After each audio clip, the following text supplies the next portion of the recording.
What's up, y'all? Hey, we'll go ahead and get going. Uh, let's see where we left off. Oh yeah, they were playing this ultimate game, and Dirk was still acting funny. There's this huge vine things that came from the ground. It was crazy. Forget about it. Watch the other video because I don't think many of you have. So watch that, and we'll keep going. Chapter 14. Later, back at the treehouse, Dirk settles into his usual gloomy state, headphones on, music blaring, eyes shut. I want to fix Dirk. I want to help him, but I just don't know how. Something's wrong with him, and it's getting worse, not better. I'm thinking of striking up a convo to get more out of Dirk when I hear giggling upstairs. It's Quint and June. They're up there laughing about something. It could be more important than our buddy's well-being. Some hot new inside joke? Moments later, I'm banging on June's door. So help me if you're playing two-person spin the bottle. No, friend, we made a discovery. June's idea. The radio, video games, Wi-Fi. It's working, look. I glance at the TV on the scrolling list of names. Bertelfarn, Henry Finkelmeyer, Susie Finkelmeyer. It's names, I say, confused. It kind of looks like a snow day, June says, or a storm day. How they list all the schools that have the day off, you know? And now look, Quint says, the Statue of Liberty broadcast. It's not on the radio anymore, but it's here. It's a list of names, repeating, each is a person who is checked in as safe during the monster apocalypse. This is big, bigger than big. So big that, for a moment, I almost forget about Dirk. Softly I say, it's on the letter F. Quint nods. It's slow. By my calculations, it'll be weeks until it comes back around to the beginning of the alphabet, to B for Baker, and D for Del Toro. But Jack, it works. June's idea worked. We're going to record it, June says, so there's no chance that we miss any names. I turn and leave. From the hall I hear June leaping to her feet. Jack, don't freak out, she says. We just want to find our families. Don't be mad. I poke my head back in the room and grin. I'm not mad. I'm getting popcorn. Can we make fun of people's weird names together? June looks at me. Yes, she says. Yes, we can. Good. Be right back. As I go to the kitchen, I'm thinking, there's no name on that TV for me, and there never will be, but that's okay. I already have my names. Quint Baker, June Del Toro, Dirk Savage, Rover, Bartle, even that Looney Tunes Skelka. And I have something else. It sounds a little crazy, even in my head, but I have the slicer. And no, I'm not getting all Gollum-y. My blade is not my family, and it's not my precious, but it is purpose. I'm happy now. It's our makeshift treehouse kitchen, putting together a big bowl of movie-watching mix. It's got all the best stuff, goobers, cookie dough bites, and Sour Patch Kids. Put extra Whoppers in, June shouts, and I think, obviously. As soon as I return, she's rushing over to shove her hand in the bowl. Girdle Funderbean? I bet Girdle is a kick-butt lady. I once knew an Edna Funderbean. I wonder if they're related. We watch the names until our eyes glaze over. It's past midnight when Quint and June pass out, and they're beneath the beanbag chairs. Matching streams of drool dripping from their mouths. I head out into the house deck. Even there I can hear Dirk snoring. His sleep isn't peaceful. He kicks, tosses, turns, so he nearly flips. All the happiness I felt for Quint and June, it's gone, because unless four of us are good, then none of us are good, and so far, Dirk is far from good. I grab an armful of soda cans and line them up on the railing, and first time in a long time, I use the slicer as a pretend purpose, whacking the crud out of it. We try to cheer up Dirk, but instead we discovered he's worse off than we ever realized. He's not bum, he's not moping, he's suffering. And not only that, there's a strange threat out there, looming. The vine thingies have changed, and now they're sucking monsters into the ground. I pull the slicer and swing out another soda can, flying. It fizzes, soda squirting, as it sails over Joe's pizza. And then, ow! A moment later, Bartle is there. It is now the time that you train? Is this tin can now your mentor? I don't want to get the whole Romeo and Juliet balcony talking thing, so I climb down from the treehouse. As Bartle crosses the town square, I see that he's covered in rat hair and other gunk. Despite that, he's chewing on the pepperoni roll from Joe's.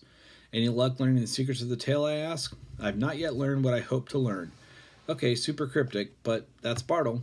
Bartle bites on a pepperoni roll and offers it to me. A small bob of yellow-orange saliva drips from it. I want to pass. I've never shared a pepperoni roll with a monster before. I've never shared a pepperoni roll with anyone because trading off bites is the absolute weirdest way to eat a pepperoni roll. It's our world now, shared. I take a bite. You should be asleep, Bartle says. So should you, Bartle grunts.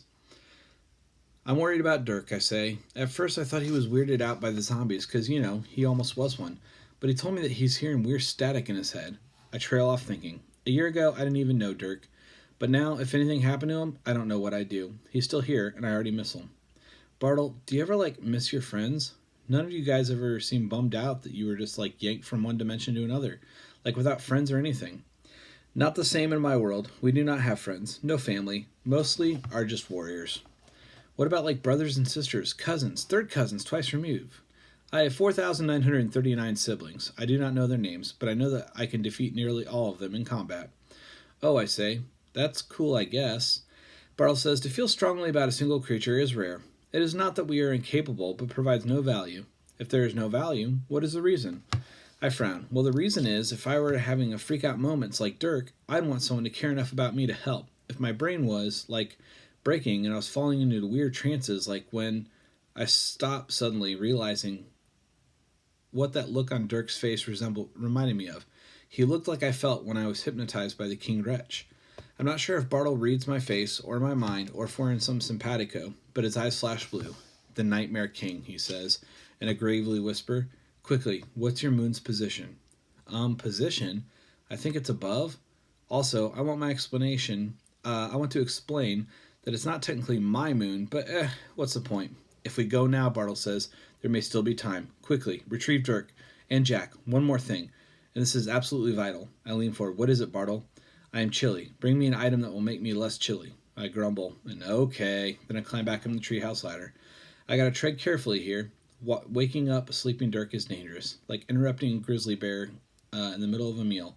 I place my hands on the glass, and then it's too late. I remember our windows don't have glass, and I tumble in headfirst right on top of Dirk. Hey, buddy, what do you want to ride?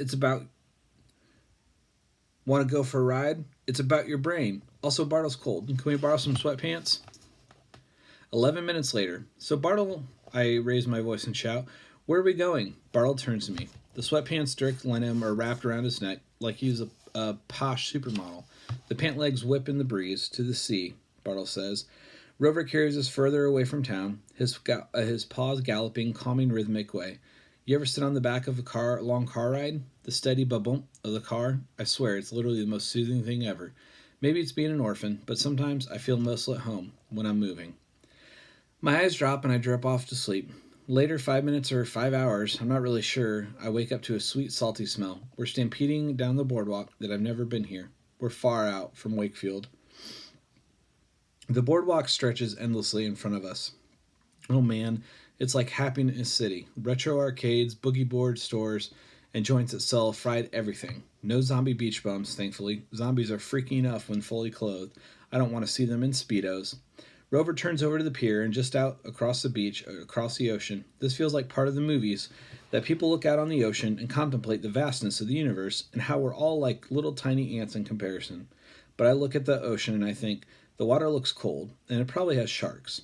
Rover stomps, Bartle climbs out, Dirk's lap, and walks to the very edge of the pier. One more step and he'd drop right into the water. Bartle's voice is soft. It's the one creature that may be able to tell us what Dirk is experiencing. Please don't be shark monsters. Please don't be shark monsters. Please don't be shark monsters. Bartle waves his hand at Dirk. What do you describe? This sounds similar to Jack's visions. The King Wretch? But we saw the Scrapkin destroy it. The King Wretch is dead, right?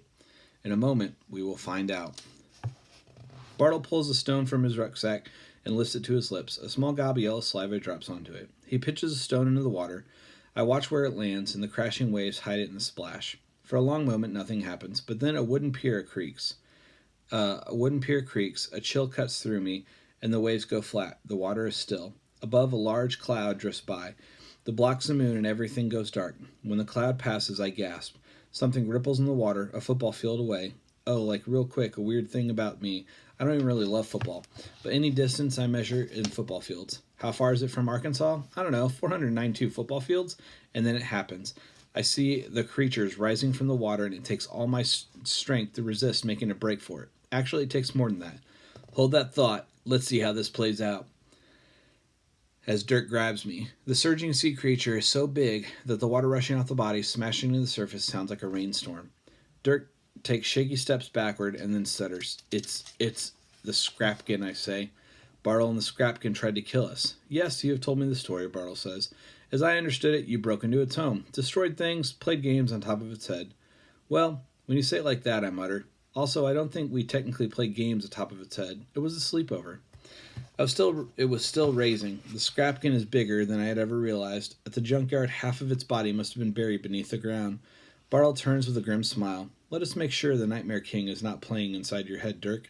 The scrapkin, as you call it, always eats what it kills, and the digestive process is slow. The scrapkin rises for full height. One tentacle lifts out of the water and extends towards us, setting up the tip gently onto the pier, and the tremendous weight of the thing causes the rickety wood to shift and moan. The tentacle unfolds outward like a platform, and there's a feeling of an elevator door opening.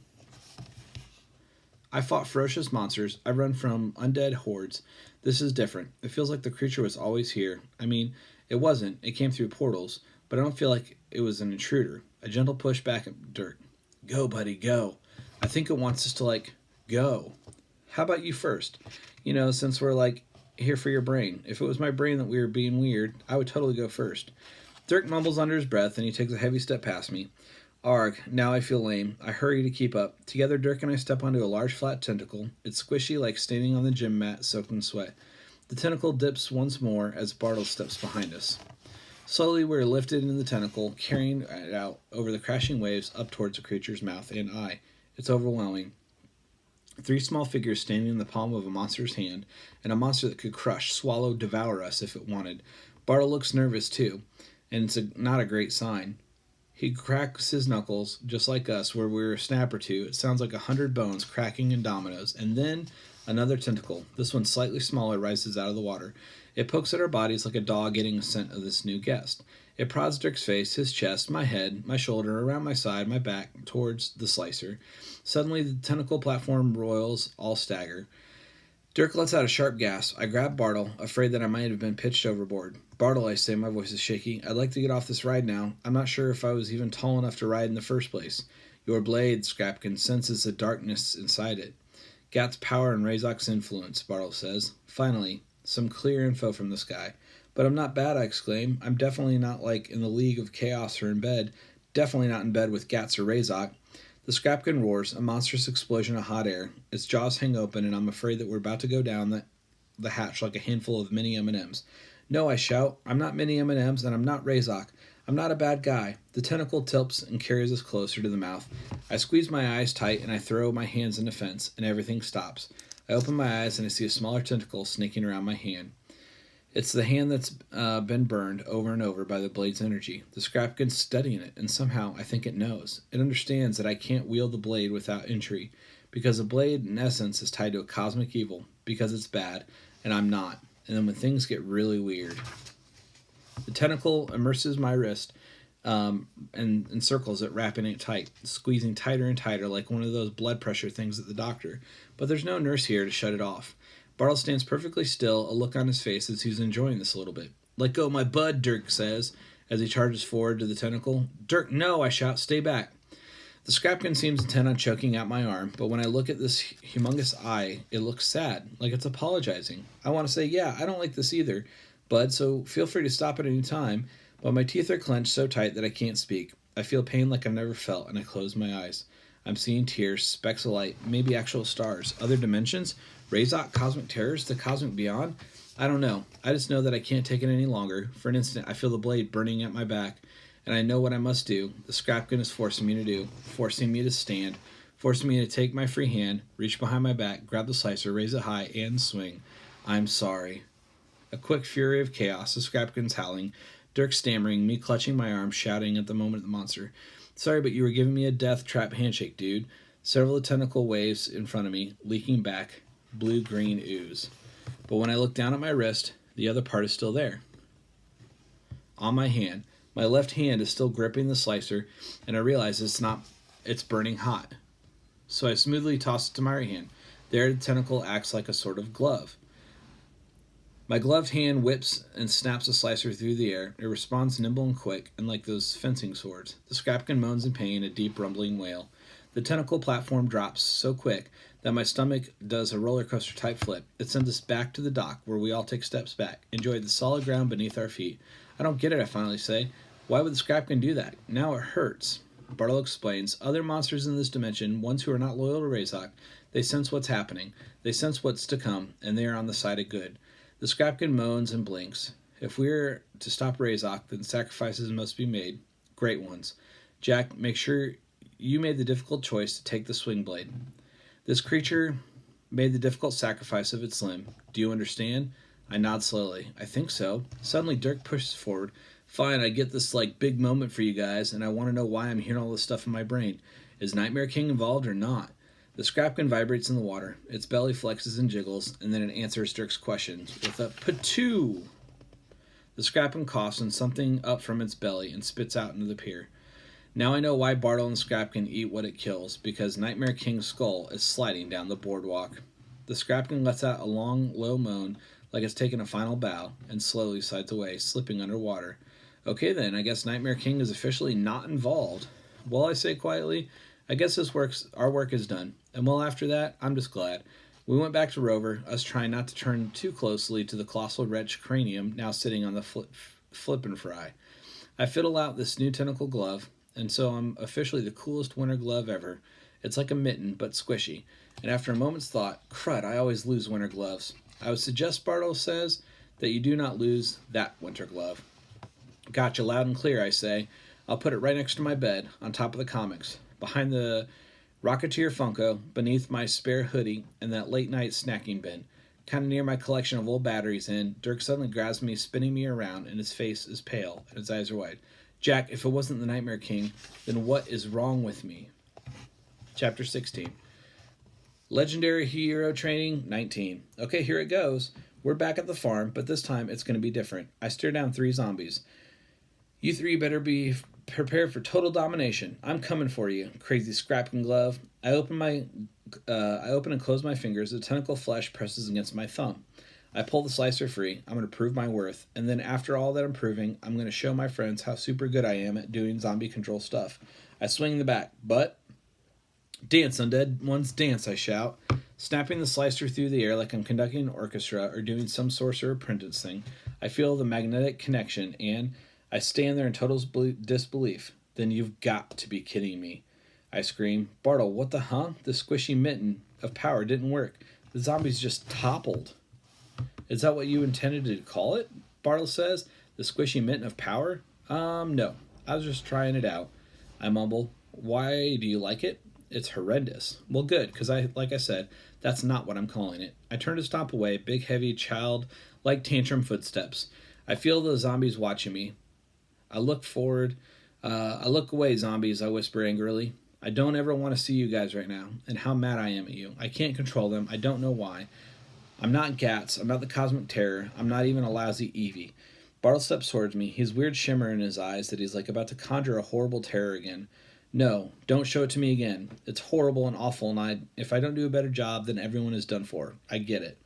I think back when the monster apocalypse began and created challenges for myself and the feats apocalyptic success. In those challenges in video games, too, when you fail, you can always start again. Even online, like a battle royale. If you bite it, just hop onto the next game. Easy. But this is like, if you fail, the controller melts in your hands, hits the ground, bursts into flames, and there's a hole in the floor, and it falls through the netherworld.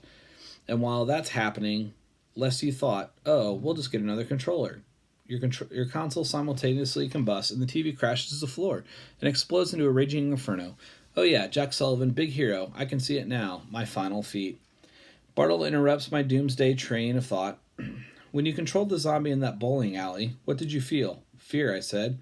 I saw the undead eating machine zooming towards Quint, and I was scared. He nods. His eyes flick over my shoulder, and I spin around expecting to see a zombie, but there's nothing. Bartle just pulled and made you look. When I turn back, a split second later, he's holding my walkie. Hey, how'd you... I glance around. My backpack, which lies near the fence, is open. Bartle lifts a walkie, and when it's in his mouth, my voice comes out. Not like an impression of me, but my actual voice. My chest is tight, like Bartle is ripping the words out of my throat. June, Quint, Dirk, come in, he said. It is I, your human companion, Jack, and I have excitedly things to tell you. Out and over. Okay, so he can do my voice, but he's totally butchering my awesome lingo. Also, fisticuffs, Bartle says. Crud, he's good.